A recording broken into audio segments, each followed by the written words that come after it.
জলবায়ু পরিবর্তনের অভিঘাত মোকাবেলায় সম্মিলিত উদ্যোগের বিকল্প নেই বলে জানিয়েছেন পরিবেশ, বন ও জলবায়ু পরিবর্তন উপদেষ্টা।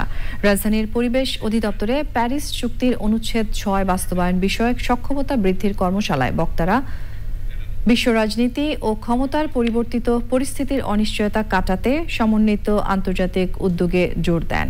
মোশাহেদ রনির রিপোর্ট। দ্বিতীয় মেয়াদে ক্ষমতায় আসার পর উদ্বোধনী বক্তব্যেই প্যারিস চুক্তি থেকে যুক্তরাষ্ট্রকে সরিয়ে আনার ঘোষণা দিয়েছেন ডোনাল্ড ট্রাম্প। এমন অবস্থায় হতাশা জানিয়েছে বাংলাদেশসহ জলবায়ু অভিঘাতে চরম ঝুঁকিতে থাকা দেশগুলো। এমন বাস্তবতায় ভবিষ্যতের টেকসই ধরিত্রী বিনির্মাণ লক্ষ্যমাত্রা যখন চরম অনিশ্চিত, তখন প্যারিস চুক্তির অনুচ্ছেদ ৬ বাস্তবায়ন বিষয়ক সক্ষমতা বৃদ্ধি নিয়ে কর্মশালা। নির্ধারিত আলোচনায় বক্তারা প্রান্তিক জনপদের জীবনযাত্রার নানা প্রতিকূলতা তুলে ধরার পাশাপাশি কার্বন নির্গমন কমাতে সুশাসন ও দক্ষতা বৃদ্ধিতে গুরুত্বারোপ করেন।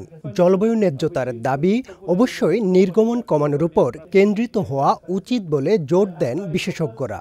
জলবায়ু অভিঘাত সহ অন্যান্য প্রাকৃতিক দুর্যোগ মোকাবিলায় আন্তর্জাতিক উদ্যোগের পাশাপাশি পরিবেশ বান্ধব প্রযুক্তি ও জীবনাচারে জোর দেন তারা। In the energy sector we need more renewable energy, development of the grid and more efficient use of energy and other resources.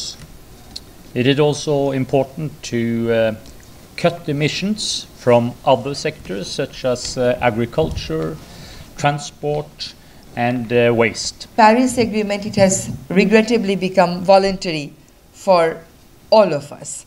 When we talk about mitigation, whether Article 6 mechanisms, Article 6 projects will force the required quantum of mitigation to be met remains a big challenge.